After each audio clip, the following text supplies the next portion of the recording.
Member for Busia, Honorable Catherine Omanyo.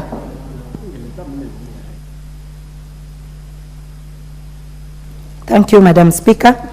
I listened very carefully to the President's speech that day, and so many things were a little bit amiss because when he mentioned Gorogoro going down to 60, I come from Busia, and that is our staple meal.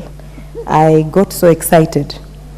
But when I went back home this weekend, the reverse is what I found. Gorogoro has not gone down. Instead, it has been hyped. And because of this crisis, taxation, all the drama, you watch at people who would have made maybe Kenyans' life better, the tourists at the airport being tortured. Our country is going down the brink. It is a high time the President listened to people who care about this nation, people who will tell him the truth, people who will call a spade a spade. Just days after he gave us a speech here about reducing spending and everything, we saw the cabinet ministers and the PSS flying helicopters all over the country, using over 300,000 to just go and plant a seedling that is worth 10,000. So I said, where have we really gone wrong to God? Maybe God is punishing us because we have done things, carried the Bibles all over and said God is God, but I think the things that we do, if you do not seal the gaps of corruption in this nation, Kenya, but you insist on adding or increasing the taxpayers, then the same money that you say you have achieved is still going to these tunnels of corruption. So there's a lot of confusion.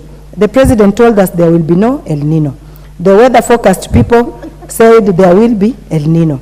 Some of us who are farmers were forced to harvest prematurely, fearing the destruction that would be caused by El Nino.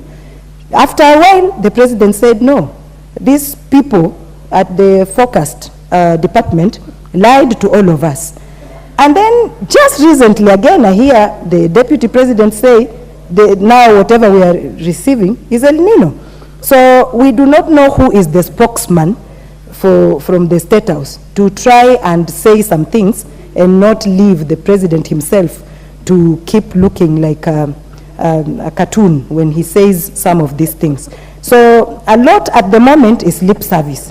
We want real service, and all of us as leaders, let us tell the President the truth and not keep bombarding the State House with a lot of lies. I saw even when he was taking a breath, taking water, people were clapping, and I was wondering, are they clapping because he is thirsty? We should not exaggerate, because real Kenyans, the hustlers, the people we said we will protect, are committing suicide. They are not seeing anything. Anything we say from today as leaders, we must be accountable, because Wanjiku will look at us and there is nothing we will do in future to try and convince them. The hope is gone. Kenyans are not happy, and that is the truth. Thank you, Madam Speaker. Thank you. The next chance will go to Honorable Nelson Koech, and like other members, as directed by the